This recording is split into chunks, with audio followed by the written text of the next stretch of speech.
দর্শক সবাইকে স্বাগত জানাচ্ছি মডার্ন টেলিভিশনে। দর্শক, আমরা এই মুহূর্তে রয়েছি যাত্রাবাড়ি থানাধীন রায়েরবাগ বাস স্ট্যান্ড সংলগ্ন। আপনারা জানেন যে আজকে ভোররাত থেকেই ভারী বর্ষণ, এই ভারী বর্ষণের কারণে শহরের প্রতিটি অলিগলি কিন্তু প্লাবিত হয়েছে বৃষ্টির পানিতে। আপনারা জানেন যে একটু ভারী বর্ষণ হলেই শহরের প্রতিটি অলিগলিতেই পানি উঠে যায়। মানুষ অফিস আদালত স্কুল কলেজ কোথাও কিন্তু যেতে পারছে না এই কারণে। আর এটির মূল সমস্যা হচ্ছে আমরা নির্ধারিত জায়গায় ময়লা না ফেলার কারণে। আমরা যদি নির্ধারিত জায়গায় ময়লা ফেলি তাহলে কিন্তু পানি দ্রুত অপসারণ হয়ে যাবে, আর পানি দ্রুত অপসারণ না হওয়ার কারণে কিন্তু এই জলাবদ্ধতার সৃষ্টি হয়। এর কারণ হচ্ছে বিশেষ করে পলিথিন, চিপসের প্যাকেট, নারকেলের ছোফা, তারপর হচ্ছে আপনার বিভিন্ন ধরনের যেই ময়লা আবর্জনা আছে আমরা সেগুলো কিন্তু নির্ধারিত জায়গায় না ফেলে আমরা ড্রেনে ফেলছি।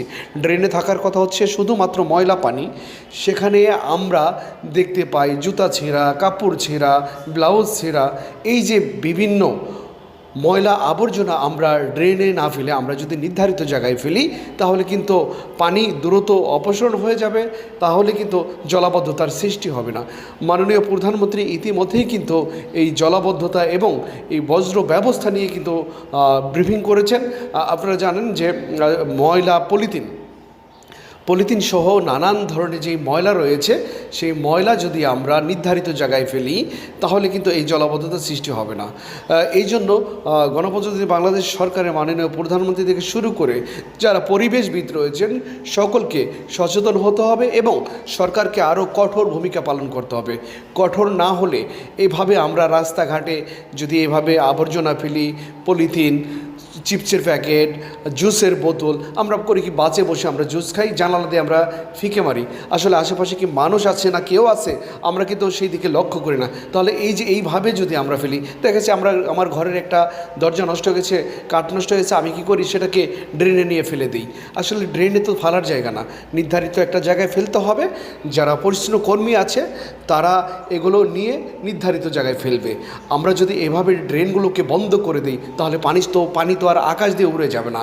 এই কারণে প্রতিটি এলাকার নিচু এলাকার যেই অলিগলি রয়েছে সেগুলো কিন্তু একটু ভারী বর্ষণ হলেই সেগুলো ডুবে যাওয়ার কারণে শিশু বৃদ্ধা থেকে শুরু করে কেউ কিন্তু আমরা ঘর থেকে বের হতে পারি না।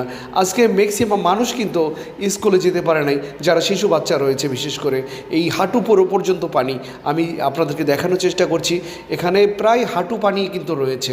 তো এই হাঁটু পানি দিয়ে আর এমন ময়লা পানি, এমন নোংরা পানি একসাথে মিশ্রিত হয়েছে, মানুষের মলমূত্র থেকে শুরু করে এই যে নোংরা পানি রয়েছে, এই নোংরা পানির মধ্যে হাঁটলে পায়ে নানান ধরনের রোগ সৃষ্টি হচ্ছে।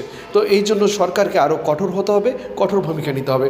আমরা যদি বহির্বিশ্বের কথা বলি, সেখানে কিন্তু একটি সিগারেটের খোসাও যদি কেউ রাস্তায় ফেলে সাথে সাথে তার জরিমানা এবং জেল হয়ে যায়। আমরা যদি সেই ব্যবস্থাটা নেই, সরকার যদি সেদিকে লক্ষ্য দেয়, অবশ্যই এই দুর্ভোগ কমে আসবে বলে বিশেষজ্ঞরা জানান।